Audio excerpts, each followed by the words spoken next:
अच्छा, आपकी एक शिकायत भी रही है कि आपके गीतों पे कॉपीराइट स्ट्राइक मार देते हैं लोग, हमने कहीं पढ़ा है, तो क्या है ये माजरा पूरा? ये मैंने आपको बताया द्योलागी पे भी हुआ था। अब पता नहीं किसी को मुझसे ही क्या नफरत है, ये मुझे खुद भी नहीं पता। बट हमारा जो अभी नंदा भवानी आया था, तो फेक स्ट्राइक मारने में पता नहीं क्या मजा आता है लोगों को, फालतू का फेक स्ट्राइक मार दिया। और जिस चैनल वाले ने मारा है वो कह रहा है कि आपके शब्द मिल रहे हैं। अरे भैया, शब्द तो दुनिया के मिलेंगे, हमारे शब्द क्या है? अब ध्यान को हम ध्यान नहीं कहेंगे तो क्या कहेंगे? अब जुनियाल को जुनियाल ही कहा जाएगा ना। अब चौल तो बोल नहीं सकते हम, बिल्कुल, जो जुनियाल है उसे जुनियाल ही कहेंगे। क्या आपने शब्द मैच हो रहे हैं, फालतू में स्ट्राइक मार दिया। और फिर अब हमारा गाना 1.5 लाख पहुंच गया था सडनली 5 या 6 दिन में। तो अब लोगों को गाना मिला नहीं, तो लोग हमें पूछ रहे हैं, तो हम उनको बोल रहे हैं कि स्ट्राइक मार दिया। अब जिसको पता चला स्ट्राइक मार दिया, एक था यूट्यूबर, बहुत अच्छा, मतलब यूट्यूबर हमारा बहुत अच्छा मित्र है, फैन है। तो उसको पता चला कि हमारे गाने पे कि स्ट्राइक लग गया, तो उसने फेसबुक पे और इंस्टाग्राम पे डाल दिया।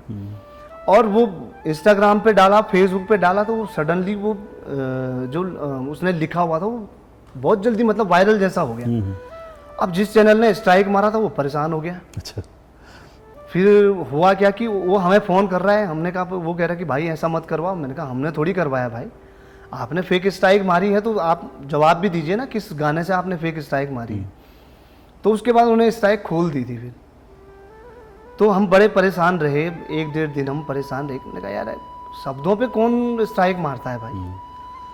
तो ये चीज़ पता नहीं क्या है। ये चीज़ मैं पब्लिक के लिए भी कहना चाहूँगा कि आप या तो खुद मेहनत करिए या तो दूसरे को मेहनत करने दीजिए। आप नहीं कर सकते तो आप बैठ जाइए, हम कर रहे हैं तो हमारा सपोर्ट करिए। और ये उत्तराखंड में ही ज़्यादा होता है कि टांग खींचना, यहाँ मैंने बेसिकली बहुत ज़्यादा देखा है। अभी इंदर आर्या का गाना भी हुआ था। अब अच्छा, वो गाना 10 मिलियन पहुंच गया, 20 मिलियन पहुंच गया, तब वो मिला नहीं किसी से। अब वो 1 करोड़ से पार हो गया, तो अब वो किसी से मिल गया गाना।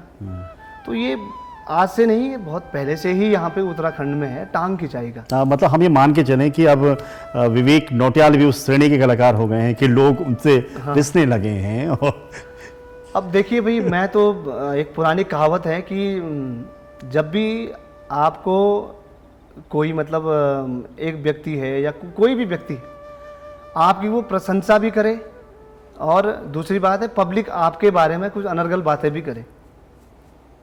अगर आपके बारे में बातें होने लग गई हैं तो समझो आप सही ट्रैक पे हैं। सही ट्रैक पे हैं, बिल्कुल बिल्कुल। तो ये मैं तो हमेशा पॉजिटिव लेके चलता हूँ कि आपको जो बोलना है वो बोलते रहिए। बिल्कुल, पॉजिटिविटी के साथ ही आगे चलना चाहिए। सही ट्रैक तो मिल ही जाता है। अभी एक फिल्म आई है मीठी माँ को आशीर्वाद, और सुंदर ये फिल्म बनी है। और उससे भी बढ़िया इसके गीत बहुत सुंदर है। 2 गीत इसमें रखे गए हैं, एक पवनदीप ने गाया है और एक गीत गाने का सौभाग्य आपको मिला है, और सबसे ज़्यादा वही गीत सुना जा रहा है इसमें, ट्रेन में चल रहा है। तो उसके बारे में थोड़ा बताएं कि कैसे प्रोड्यूसर लोगों ने आपको ढूंढा और कैसे वो गीत आपको मिला? शायद ये गीत कोई और गा रहा था पहले। अच्छा, अब उनकी क्या बातें हुई ये मुझे भी नहीं पता। तो सडनली कांता भाई साहब का मुझे फ़ोन आया कि एक गाना है वो तूने गाना है। मैंने कहा ठीक है जी, मैं गा दूंगा, लेकिन मुझे गाना चाहिए सुनने के लिए। तो उन्होंने कहा ये फिल्म का गाना है। तो मैंने कहा ठीक है जी, मुझे सुनने के लिए भेज दीजिए कि आप स्टूडियो आओ। तो मैं जब स्टूडियो गया तो मैंने वो गाना सुना, तो वो पहले डमी थी उसकी। तो उन्होंने मुझे बोला कि ये गाना है। मैंने कहा जी गाना अच्छा है। मैंने कहा मैं गा लूँगा, कोई बात। उसके बाद उन्होंने मुझे गाना दिया तो मैं कंटिन्यू उसे सुनता रहा।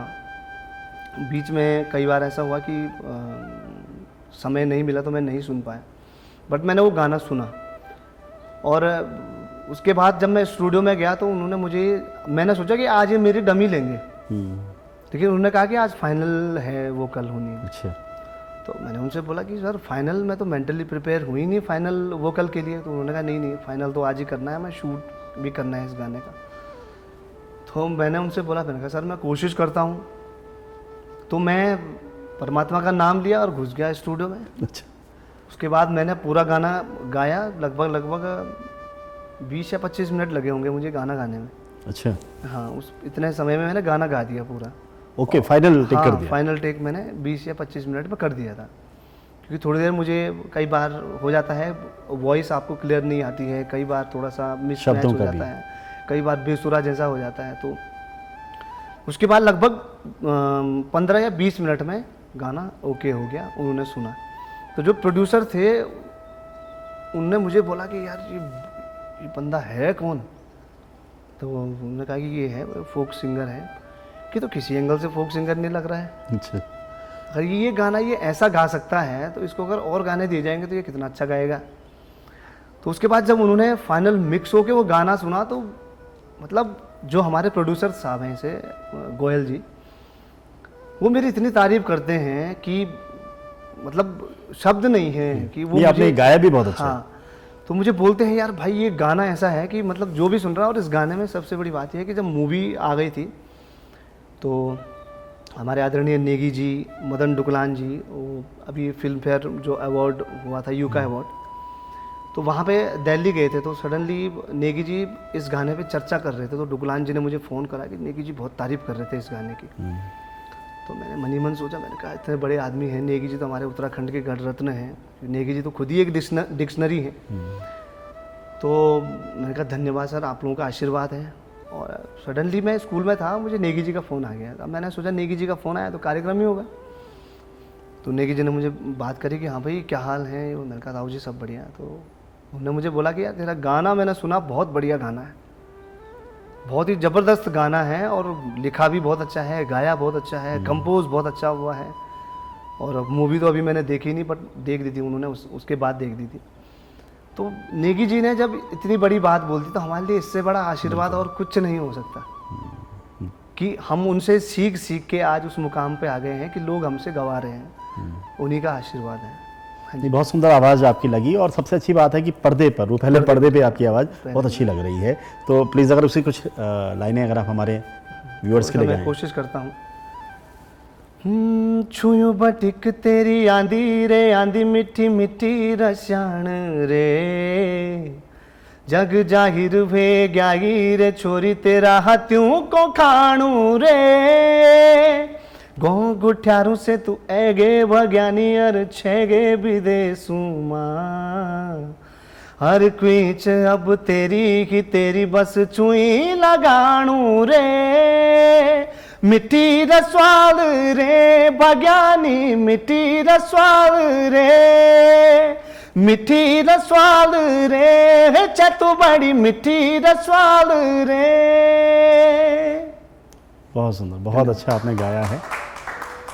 ये हमारे मोटे अनाजों पे ये हाँ जी, केंद्रित मोटे करके अनाज। फिल्म बनाई गई है और ये गीत में भी बहुत सारे मोटे अनाजों का जिक्र है और आपने बखूबी इसे निभाया भी है। अच्छा, जब आदमी सक्सेस को पा लेता है, अब भगवान करे आप और सक्सेस पाएं, लेकिन अभी एक ऐसे मुकाम पे पहुंच गए हैं कि जहाँ पे लोग आपको एडमायर करते हैं, आपको देख रहे हैं, तो फिर आपकी चुनौतियाँ भी होती हैं, आपकी जिम्मेदारियाँ भी बढ़ जाती हैं।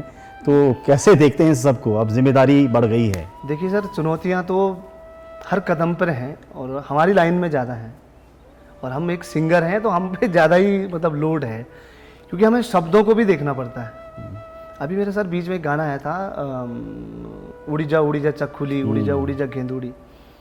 तो मतलब लोग मुझे अपने मतलब पर्सनल घर के वीडियो भेज रहे हैं रोते हुए। कोई कह रहा मेरी दादी रो रही है आपका गाना सुन के, मेरी माँ को अपने मायके की याद आ गई, मेरी माँ रो रही है, मेरी बहन रो रही है। मतलब लोग मुझे शॉर्ट वीडियो भेजते थे कि आपका गाना सुन के। अभी स्टेटस पे ही लोग मुझे, एक जापान में है एक आदमी, नेगी जी के नाम से है उनका, तो उन्होंने मुझे टैग किया था कि इस गाने को मैं हर दिन 15 बार सुनता हूँ। अच्छा। और मेरा मन नहीं भरता इस गाने को सुन के, क्योंकि मैं बहुत दूर हूँ और मुझे अपनी माँ की याद आ जाती है इस गाने को सुन के। तो आप ये मान के चलिए कि हमें ऐसा ही काम करना है जो लोगों के दिल को निचोड़े या लोगों की जो भावनाएं हैं उसको व्यक्त करें। ऐसे ही गीत हमें करने हैं। और पब्लिक हमें कहती भी है कि आप अब जो है एक स्तर पे पहुंच चुके हैं, आपको ऐसे गीत नहीं गाने। मैं पब्लिक को एक ही रिप्लाई देता हूं कि ना हम ऐसे गीत गाए। देखिए, जब हमारा दौर नहीं भी था या जब हमने स्ट्रगल पीरियड में थे तो उस समय भी हमने वैसे गीत नहीं गाए। अब जब पब्लिक ने हमें सपोर्ट देना शुरू कर दिया है, पब्लिक ने हमें एक ऊंचाइयां देने शुरू कर दी है, तो हम क्यों ऐसे गीत लिखें कि जो हमारे लिए जो है एक बाधा का काम करे। तो शायद हम नहीं कर पाएंगे ऐसा, चाहे कुछ भी हो जाए। हम प्रकृति के गीत, हम जो है माँ बहन जो हमारी हैं उनके शब्दों का संकलन करके अच्छे गीत लाएं। अब माँ बहन को लोग कई गाने देख रहा हूँ मैं, मतलब अजीब ही वर्ड यूज़ कर रहे हैं, तो ये भी अच्छा नहीं है, क्योंकि वो हमारे एक गहना है। माँ बहन हमारी एक गहना है, हमारी बहनें, हमारी बेटियाँ, वो एक गहना है। तो गहने को पिरो के रखना चाहिए, न कि उन्हें ऐसे देखो कि समाज में आप कहाँ स्टैंड कर रहे हो। तो मैं सब लोगों को यही कहना चाहता हूँ कि आप गीत लिखें, कोशिश करें, और मैं भी कोशिश ही कर रहा हूँ। और गीत लिखना ज़रूरी है, गीत लिखना आना ज़रूर चाहिए, तभी आप जो है उस गीत को एक माला की तरह पिरो के रख पाएंगे, अदरवाइज़ बहुत मुश्किल है। बिल्कुल, और अच्छे गीत भी चलते हैं, और इसका जीता जागता उदाहरण नैन सिंह नेगी जी हैं, हमारे घर रत्न हैं, कि उन्होंने हर समस्याओं पे आप ये देखिए ना, नेगी जी ने अपनी जो कैसेटें हैं, कई कैसेटों पे तो उन्होंने खुद ही नाम लिखा हुआ अपना। तो उस इंसान ने कितनी मेहनत करी होगी इस मुकाम तक आने में। अभी देखिए आप, नेगी जी तो एक हमारे उत्तराखंड की एक ऐसी डिक्शनरी है जिनको देख देख के हम शब्द खोजते हैं कि उन्होंने कहाँ ऐसा शब्द बोला होगा, किस गीत में ऐसा शब्द बोला होगा। तो अभी जब नेगी जी का अभी उनकी गीत यात्रा जो 50 साल पूरे हो गए, उनका बर्थडे भी मनाया गया, तो आप वहाँ देखिए कि जो संगीत यात्रा होती है, जो शब्दों के संकलन के साथ संगीत यात्रा होती है, इसे बोलते हैं यात्रा, ना कि हुल्लड़पंथी के गीतों को यात्रा बोला जाता है। हुल्लड़पंथी वाले गीत 10-12 दिन चलेंगे, 1 महीना चल गया, 1.5 महीना चल गया, उसके बाद कोई नहीं पूछता है उनको। हमारे जो खैरी के गीत हैं, विपदाओं के गीत हैं, हमारी जो लोक परंपराओं के गीत हैं, उनको लोग सदाबहार गीत कहते हैं।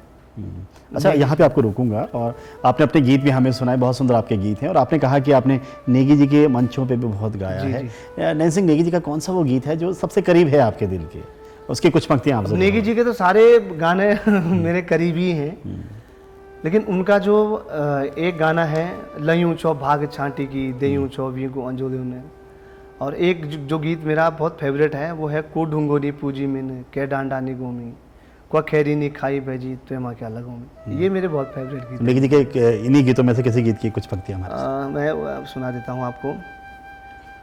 को ढूंगोनी पूजी मील के डांडानी गौमी क्वा खैरी नी खाई बेजी त्वे माँ क्या लगोमी पुंगली हाथी खूटी उड़ेंदी आँखों लेकी बिराना भांडा मजेनी आद पेटू खे की ये पेटा का बना सारा सरी बड़ू होमी क्वा खैरी नी खाई बेजी त्वे माँ क्या लगोमी। बस